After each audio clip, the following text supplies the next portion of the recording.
The fracture begins. The desert breathed in silence as the sun dipped low, casting long amber shadows across the canyon walls. Takoda moved through the rugged terrain with the quiet confidence of a man who belonged to the land. Every step he took carried purpose, every glance measured and alert. He was not just a warrior. He was a protector, a man shaped by duty and loyalty.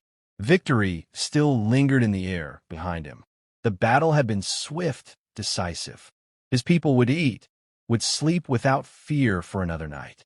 Yet as he approached the edge of his village, a faint unease crept into his chest, an unfamiliar weight he could not name. Nayeli stood near the entrance of their dwelling, her silhouette softened by the fading light. She was as striking as ever, her presence drawing attention without effort. But when her eyes met his, something was missing. The warmth he had carried through every battle, the promise of her smile, felt distant, like a memory already fading. "You've returned," she said quietly. Takoda nodded, studying her. "I always do." The words were meant to reassure, but they lingered awkwardly between them. Nayeli turned away first, her gaze drifting toward the horizon rather than the man who had crossed it for her. Inside, the space felt smaller than he remembered. Or perhaps it was the silence that made it so. Takoda placed his weapons down with care, each movement deliberate, waiting for her to speak, to bridge the distance that had quietly grown between them. But Nayeli said nothing. In the days that followed, the shift became undeniable. She moved through life beside him, not with him. Her laughter, once easy and bright, had grown rare. Her touch, once instinctive, now felt like an afterthought. Takoda noticed everything, though he spoke little of it. Trust had always been his foundation, unquestioning, unwavering. Still, doubt had begun to take root. It was not long before the soldiers came. They arrived as they always did, boots heavy against sacred ground, voices loud with false authority. At their head rode Captain Henry Whitmore, a man whose presence disturbed the balance of everything around him. His uniform was immaculate, his posture confident, but his eyes revealed something colder, calculation hidden beneath charm. Takoda watched from a distance as Whitmore dismounted, his attention not on the warriors, but on the people on Nayeli. Their first interaction was brief, almost insignificant to an outsider. A glance held a second too long, a word exchanged too softly to be heard. But Takoda saw it, not clearly, not fully, but enough to feel the first crack in something he had believed unbreakable. "Be careful of men like him," Takoda told her later that evening. "They do not come to give. They come to take." Nayeli's expression hardened, though her voice remained calm. "And what do we have left that hasn't already been taken?" The question struck deeper than any blade. Takoda had no answer, only the quiet realization that the distance between them was no longer invisible. Days turned into weeks, and Whitmore's visits became more frequent, always under the guise of negotiation, always carrying promises that shimmered with temptation.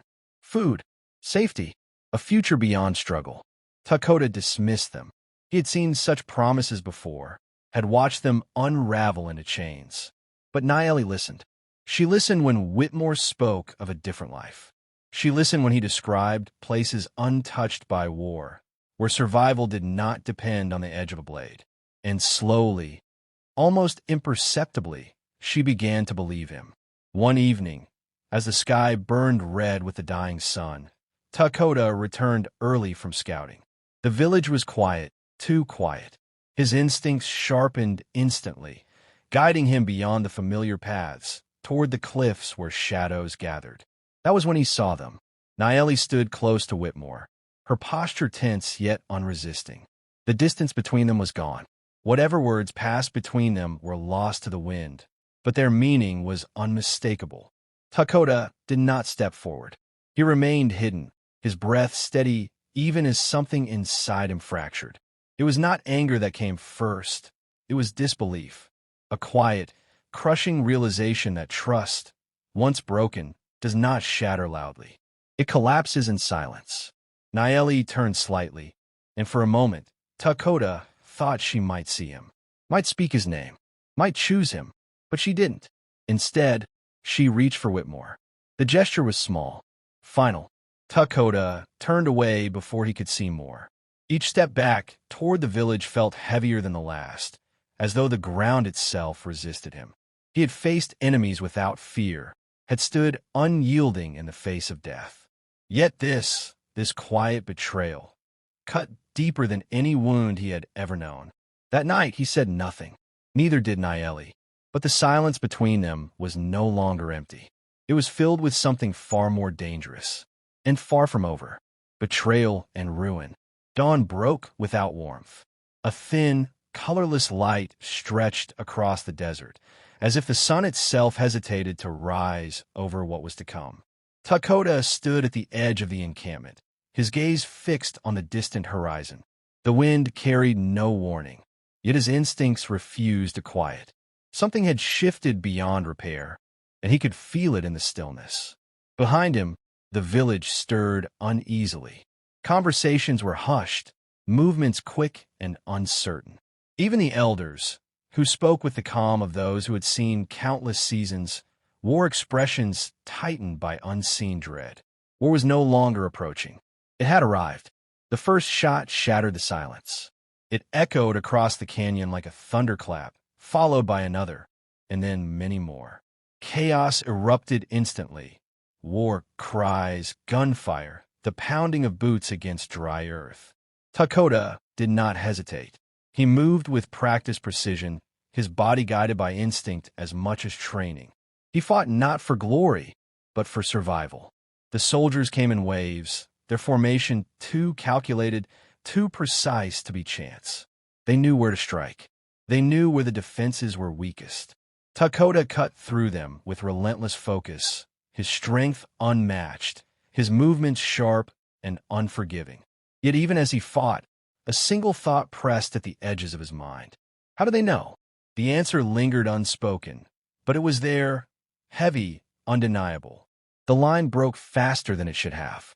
Warriors fell where they stood, their resistance crumbling under a strategy that anticipated every move. Takoda adjusted, adapting, pushing forward despite the mounting losses. If there was a way through, he would find it. But the trap had already closed. A sharp crack split the air, and pain exploded through his body. Takoda staggered, his breath catching as his leg gave way beneath him. He dropped to one knee, the ground rushing up to meet him. Before he could recover, another shot rang out. Then another. The world blurred into fragments, sound, dust, flashes of movement. He tried to stand, but his body refused. Where strength had once carried him, there was now only absence. His legs, he could no longer feel them. For a moment, the battle faded. The noise dulled, as though the world itself had stepped back. Takoda looked down, forcing his vision to steady. Blood soaked into the earth beneath him, dark and spreading. The realization came slowly, not with panic, but with a cold, creeping certainty. He had fallen. Boots approached. Takoda lifted his gaze to see Captain Whitmore standing before him, his expression unreadable, his weapon still smoking. There was no urgency in his stance, no sign of threat, only control. "You fought well," Whitmore said, almost casually. "Stronger than most." Takoda said nothing. His breath came shallow, but his eyes remained sharp, searching, demanding answers that words could not give. Whitmore tilted his head slightly, as though considering him. "It's a shame," he continued. "Men like you don't adapt easily to change." The words meant little. Not yet. Then Whitmore stepped aside, and she was there. Naeli. She stood just beyond him, untouched by the chaos, her face pale but resolute. There was no hesitation in her posture, no sign of surprise at what she saw. Only a quiet acceptance, as if this moment had already lived in her mind long before it became real.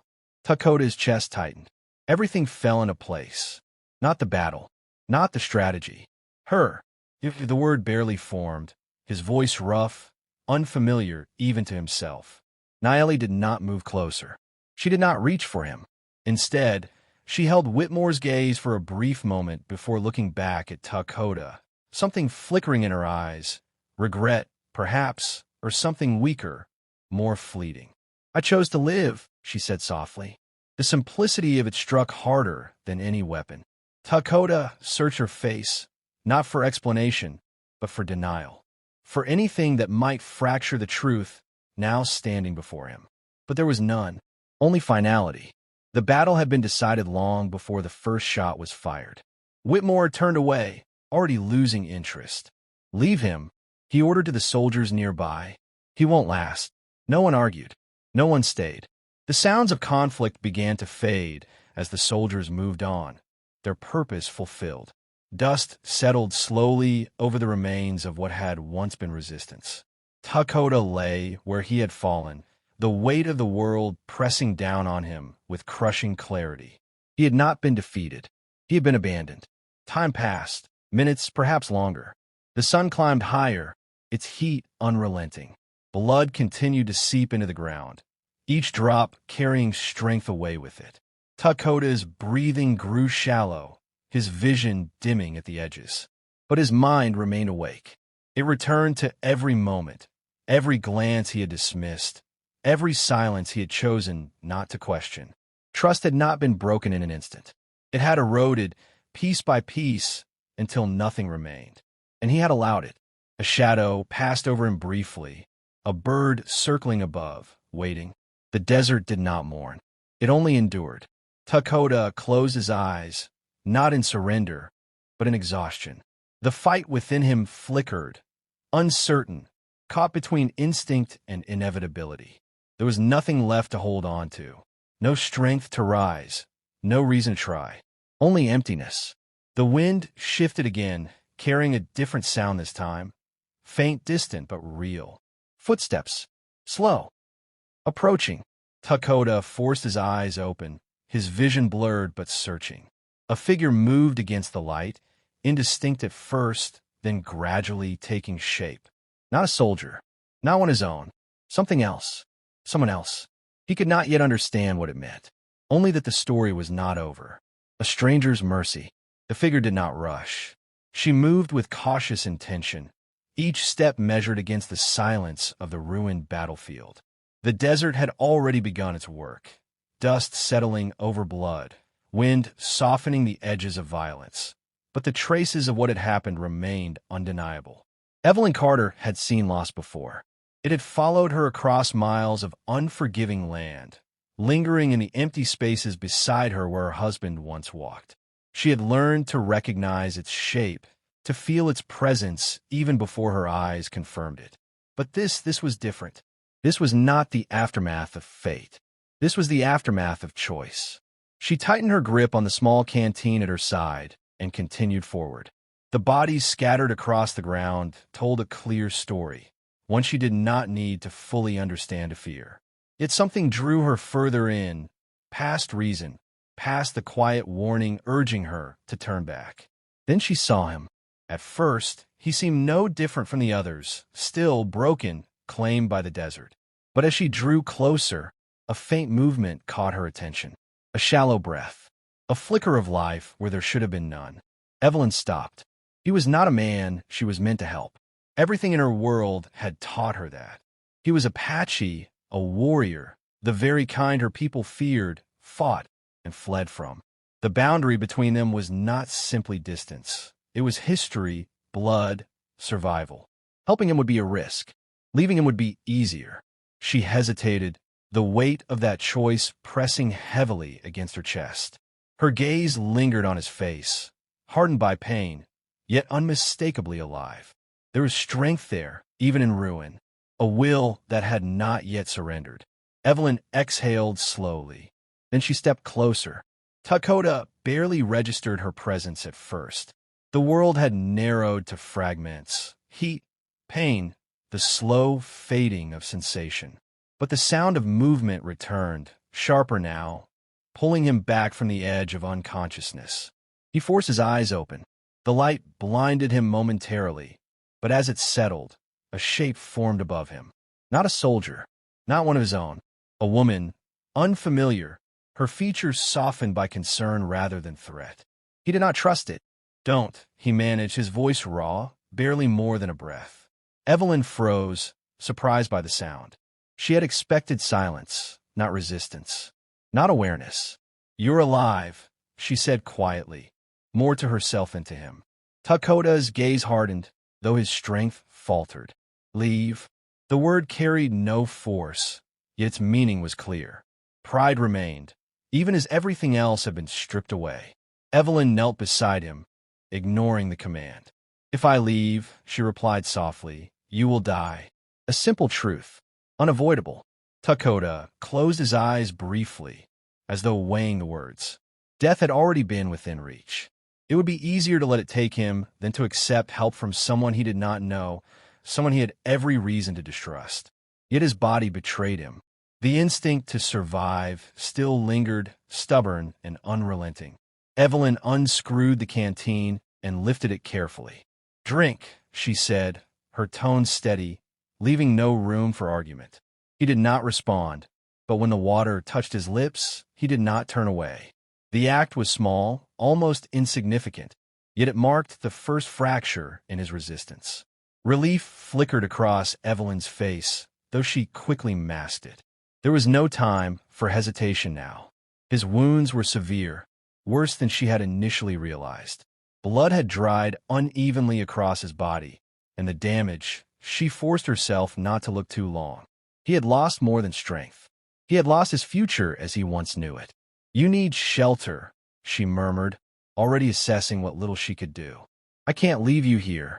Takoda's eyes opened again, sharper now despite the haze of pain. "Why?" The question lingered between them, heavier than either expected. Evelyn paused, because she didn't have a simple answer. Because compassion was not supposed to cross lines drawn in blood. Because helping him would change everything. "I won't let you die like this," she said finally. It was not an explanation. It was a decision. The effort to move him was slow, deliberate, each motion careful to avoid worsening his injuries. Takoda clenched his jaw, refusing to cry out, though the pain surged with every shift. His world had already been reduced to fragments. Now even those threatened to scatter. Yet through it all, she remained. Steady, unyielding, a stranger who had chosen him when those he trusted had not. Time blurred as she worked, dragging, lifting, pausing only when necessary. The desert seemed endless, each step forward a quiet defiance against its indifference. But eventually the terrain shifted. Rocks gave way to a narrow outcrop, a place where the wind softened and the sun relented. "Shelter." Evelyn lowered him carefully, her movements slowing as exhaustion began to take hold. Her hands trembled slightly, but her resolve did not falter. She reached for the cloth in her satchel, dampening it before pressing it gently against his wounds. Takoda watched her in silence. He did not understand this, did not trust it, yet he could not deny it either. "You should have left me," he said after a long pause, his voice quieter now, less defiant. Evelyn met his gaze, her expression steady. "Maybe," she replied, "but I didn't." The simplicity of it unsettled him more than anything else. No expectation, no demand, just presence. For the first time since the battle, the weight pressing against Takoda's chest shifted, not lifted, not gone, but altered in a way he could not yet define. He turned his gaze toward the open desert, the horizon stretching endlessly beyond reach. Everything he had known lay somewhere out there, broken and beyond recovery. This moment, this place, was something else entirely. Unfamiliar, uncertain, but not empty. As the sun began its slow descent once more, casting long shadows across the shelter, Takoda closed his eyes, not in surrender, but in fragile acceptance. He was still alive, and for reasons he did not yet understand. He was no longer alone. A second life. Morning arrived gently, as if the desert itself had chosen mercy. Soft light filtered through the narrow shelter, tracing quiet patterns along the stone walls.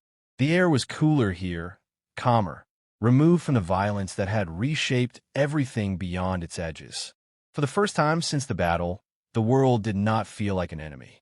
Takoda opened his eyes slowly. Pain remained. It no longer came in sharp waves, but in a steady, grounding presence that reminded him of what had been taken. His body felt unfamiliar, heavier in some places, absent in others. Yet beneath it all, there was something else, something he had not expected to feel again. Stability. Evelyn sat nearby, her back resting against the rock, her eyes half closed but alert even in stillness. She had not strayed far, not even in rest. The quiet determination that had brought her to him had not faded. "You stayed," Takoda said, his voice low but clearer than before. Evelyn looked up, a faint hint of relief crossing her face. "You're still here," she replied. The words carried more meaning than either acknowledged. Takoda shifted slightly, testing the limits of his strength. The movement was small, but it demanded effort. His body resisted him, reminding him with brutal honesty that the life he once knew was no longer within reach. A warrior stands. A warrior fights. A warrior endures. But what remains when he can no longer stand? The thought lingered, sharp and unrelenting. Evelyn noticed the change in his expression. She did not ask what troubled him. She already understood enough. Instead, she reached for the cloth beside her, refreshing it with water before offering it to him. "Your wounds need time," she said. "And so do you." Takoda accepted the cloth, his grip slower now, less certain. Time. It was a concept that had once belonged to the future, a future shaped by strength and purpose. Now it felt uncertain, stretched thin across something he could not yet see. "What life is this?" he asked quietly. It was not a complaint. It was a question without direction. Evelyn considered him carefully before answering. "One you're still part of," she said. "That has to be enough for now." Takoda exhaled, his gaze drifting toward the shelter's opening. The desert beyond remained unchanged, vast, indifferent, endless. Yet he no longer saw it as he once had. It was not a battlefield. Not anymore. It was something to survive. Days passed in measured silence. Evelyn worked with steady patience, tending to his wounds, offering what little comfort she could. She spoke sparingly, allowing space where words would only complicate what was already fragile. In that quiet, something began to take shape. Not trust, not yet, but something close enough to recognize. Takoda, in turn, adapted.